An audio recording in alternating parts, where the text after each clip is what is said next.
Welcome to the deep dive. We're here to crack open some fascinating sources and get you up to speed fast. That's right. Today, we are tackling something just fundamental: sleep. Couldn't be more fundamental. We all do it, obviously, but how much it really affects our mental state, our physical health, our energy, Yeah.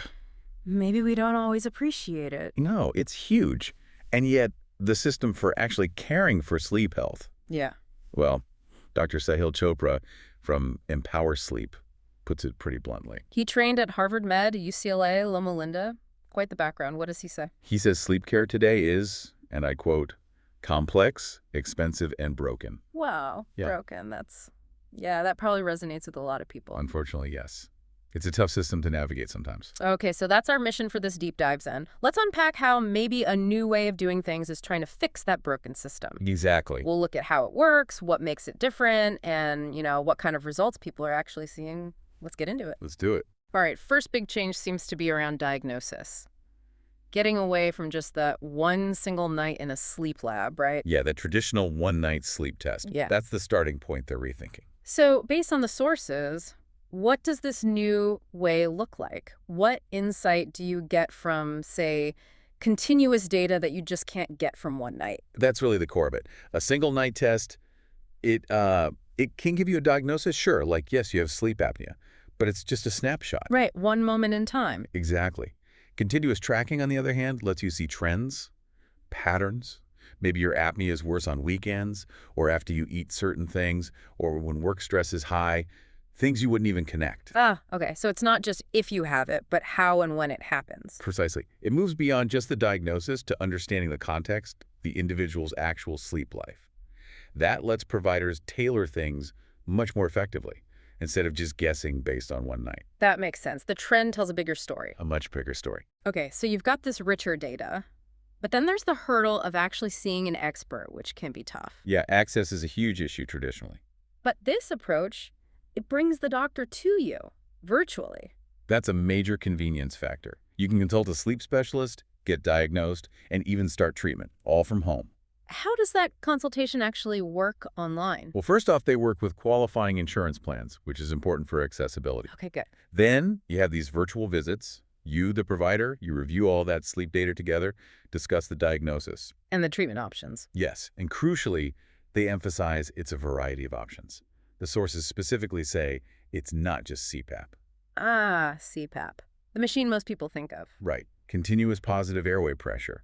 It's common, but it's not the only answer.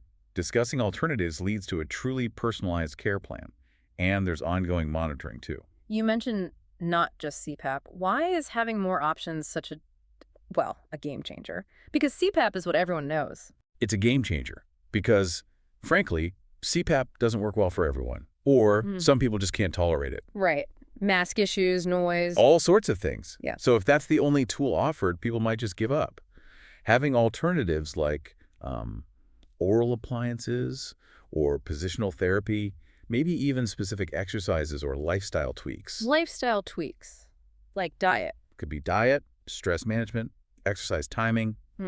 It means the plan can fit your life, your specific needs, your comfort level.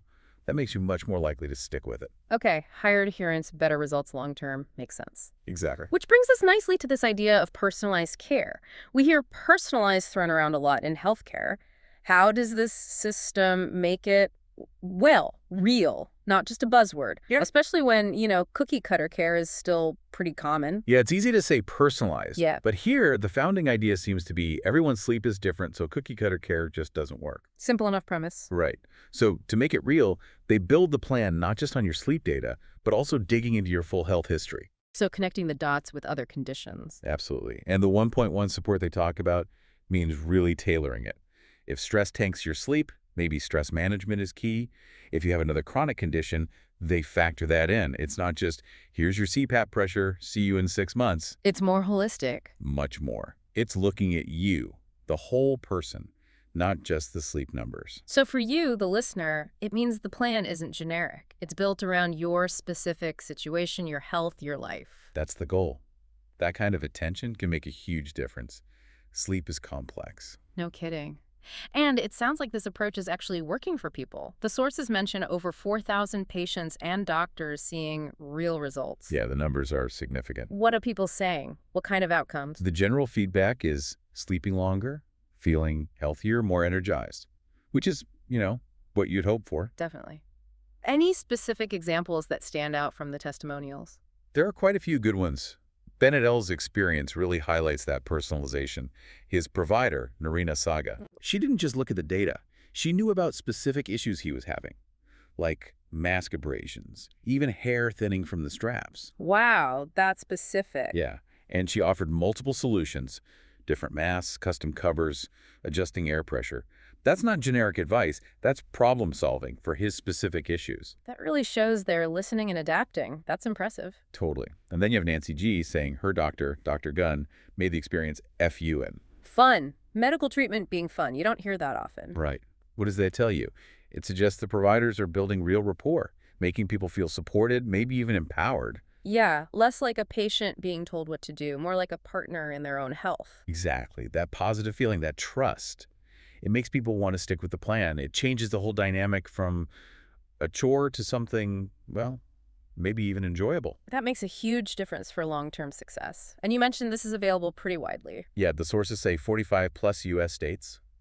So good reach. Okay, let's zoom out a bit, because this isn't just about feeling tired or getting treatment for apnea. There are bigger health connections, right? Oh, absolutely. The sources explicitly link untreated sleep apnea to some really serious conditions, Like what? like stroke, dementia, AFib, that's atrial fibrillation, heart failure, coronary artery disease, Yeah. basically heart disease, and diabetes. Wow. Okay, so this is not trivial. Sleep quality is tied to major systemic health risks. It's deeply intertwined. It's foundational health affecting your heart, your brain, your metabolism, everything. And the sources even touched on other sleep topics, naps, lighting. Yeah, briefly, things like different types of naps having different benefits, the idea of becoming dependent on naps, and even using circadian lighting, manipulating light exposure to improve sleep. Circadian lighting. Interesting. It just underscores how much sleep connects to, well, everything in our health profile, maybe more than we typically think. I think that's fair to say. It's far more central than just getting rest. It's an active biological process vital to nearly every system in the body. Recognizing that is kind of crucial. Okay, so let's recap this deep dive. We've seen a move away from the one-night test towards continuous data, giving a much richer picture. Right. Data-driven insights. Then, making experts accessible virtually from home. Big convenience factor there. And offering a whole range of treatments, not just defaulting to CPAP, Yeah, broadening the toolkit. which all leads to these truly personalized plans with one-on-one support and apparently some really positive results for thousands of people. Seems to be the case based on the reports. Real-world impact. So the final thought then, considering how vital sleep is and seeing this push to make care simpler, more personalized, more accessible using tech, what does this model tell us? Could this way of doing things, virtual, integrated, personalized, be a path forward for other parts of healthcare? The parts that still feel complex, expensive, and broken. How could that kind of shift make healthcare more effective and accessible for you? That's the big question, isn't it? Yeah. Something definitely worth thinking about. How can we apply these lessons more broadly?